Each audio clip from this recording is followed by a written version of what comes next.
Kinumpirma ni Dominic Roque na imbitado sa kanilang kasal ni Bea Alonzo si Catherine Bernardo, pero hindi si Daniel Padilla, bagamat hindi pa naayos ang gusot sa pagitan ng dating magkaibigan. Alam muna kasi nga kailangan ko pangalagaan din yung personal life ko and may peace, di ba? Peace of mind, yan lang.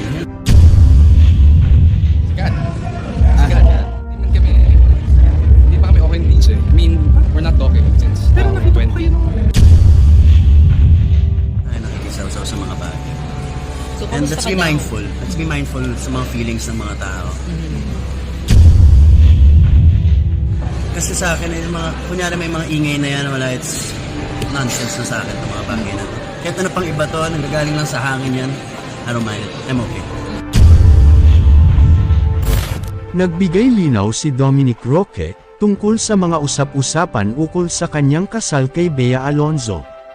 Sabi nga ni Dominic Roque sa isang recent interview, tanging si Catherine Bernardo lamang ang imbitado sa kanilang kasal, hindi si Daniel Padilla. Ano nga ba ang naging dahilan? Tara, alamin natin ang buong detalye. Panoorin ang buong video. Kumusta mga idol? Mayroon naman tayong bagong chika sa inyo. Bago yan, welcome sa channel ni Mr. JV. Naging post-views ang paghahanda ni na Dominic Roque at Bea Alonzo sa kanilang napaka-sweet na kasal.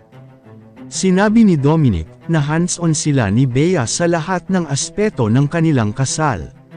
Sabi pa niya, parang mga kaibigan nilang kinasal, mas aktibo ang babae sa preparasyon, habang ang mga lalaki naman, basta't may alak ay okay na. Alam niyo ba na may plano ang dalawa na magkaroon ng destination wedding? Sa mga nalalapit na buwan, inaasahan na ng lahat ang pagpapadala ng save the date invitation sa mga imbitado. Siguradong sobrang saya at kakaibang karanasan ito para sa lahat ng kasama nila sa kanilang espesyal na araw. Ngayon, isang malungkot na bahagi ng kanilang kwento. Inamin ni Dominic na nalungkot siya sa paghihiwalay nina Catherine Bernardo at Daniel Padilla, mga dating katrabaho niya at malalapit na kaibigan. Nakakalungkot kasi, you know, I've been part of their journey din as their love team, and nakita ko rin sila kung paano rin sila lumaki, at kung paano nila ginagawa yung mga bagay together. Dagdag pa ni Dominic, nakakalungkot talaga, nasaktan din ako nung I've been friends with them for a long time. And then syempre, nagkaroon din kami ng falling out ni Daniel in the past years. Pero kahit na may mga pinagdaanan, kinumpirma ni Dominic na hindi nawalan ng communication sa kanilang dalawa ni Catherine. Alam nyo, ang mga tunay na kaibigan, ay kahit anong pagsubok ay kayang lagpasan. Bumuhos ang mga emosyon ni Dominic Roque sa isang pahayag, tungkol sa estado ng kanyang pagkakaibigan kay Daniel Padilla. Sabi ni Dominic, hindi siya imbitado sa kasal namin ni Bea. Hindi lingid sa kaalaman ng lahat, naging magkasama sila noon ni Daniel sa Nguya Squad. Sa pagtatapos ng tagumpay ng kanyang relasyon kay Bea Alonzo, inaasahan ng marami ang isang kasalan, na may magdadalo ng mga kilalang personalidad sa showbiz. Habang hindi pa opisyal na inilalabas ang guest list para sa kasal, umuusbong ang spekulasyon sa social media hinggil sa mga hindi imbitado. Narito ang mga impormasyong naglalabasan sa kung sino ang posible at hindi posible na makakatanggap ng invitation. Sa isang panayam, kinumpirma ni Dominic Roque na si Catherine Bernardo lang ang imbitado sa kanyang kasal. Oo, confirmed, si Catherine lang ang invited. Hindi pa kasi kami okay ni Daniel. Ang malupit na revelasyon na ito, ay agad na nag-trending sa iba't ibang social media platforms. Matatandaan, naging highlight din sa panayam ang hindi pag-uusap nina Dominic Roque at Daniel Padilla mula pa noong 2020.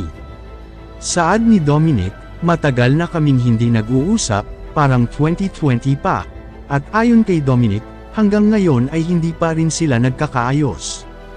Sinabi rin ni Dominic na hindi na maayos ang kanilang pagkakaibigan, at may mga netizens na nagsasabing, ito raw ay dahil sa pang-ghost ni Dominic sa kapatid ni Daniel na si Maddie Ford.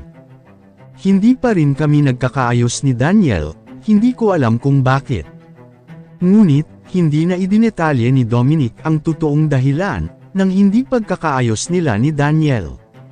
Dagdag pa ni Dominic, hindi ko nasasabihin, pero malabo na kami magkaayos. Sa inyong palagay mga idol, ano nga ba ang naging dahilan ng kanilang pagkakatampuhan? Sa gitna ng lahat ng ito, may mga naglalabasan ding mga tsismis tungkol sa posibleng dahilan na baka may kinalaman ito sa pang-aalipusta di umano ni Daniel kay Dominic kay Bea Alonzo. Ano nga ba ang pahayag ni Dominic dito? Walang kinalaman sa breakup ng Kathniel ang rason, hindi lang talaga maayos ang relasyon namin ngayon ni Daniel. Medyo malabo nga ang sitwasyon, pero sabi ni Dominic, hindi ito kinalaman sa breakup nila ni Catherine.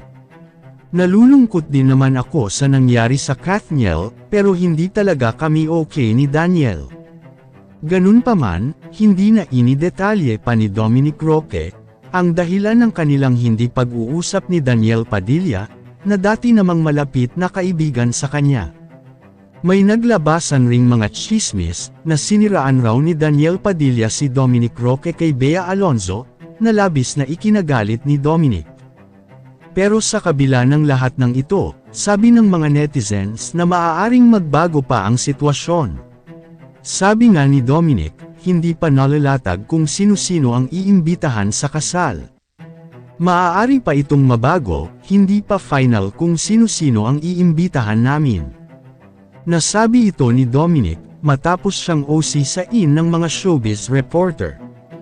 Pero si OG Diaz, ang talent manager ni Dominic, ay nagbigay ng clue noong 2021, na malabo nang magkaayos ang matagal ng pagkakaibigan nina Daniel at Dominic. Saad ni OG Diaz, natapos na ang malalim na pagkakaibigan nila. Malabo na silang magkaayos. Ayon sa aming source, ito ang isa din sa dahilan, dahil sobrang seloso din daw ni Daniel pagdating kay Catherine Bernardo, na minsan ay pinagselosan ni Daniel si Dominic, kaya naman ito rin ang ikinasama ng loob ni Dominic kay Daniel Padilla, dahil sa pag-iisip sa kanya ng hindi maganda. Kayo mga idol, ano ang masasabi nyo sa chika topic natin ngayon?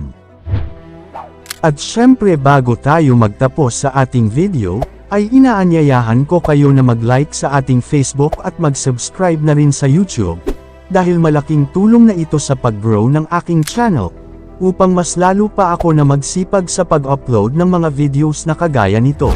Hindi naman ako nagmamakaawa sa inyo mga idol, pero sana maawa na kayo. Hanggang dito na lang ang ating video, maraming salamat sa inyong pagtambay, bye-bye!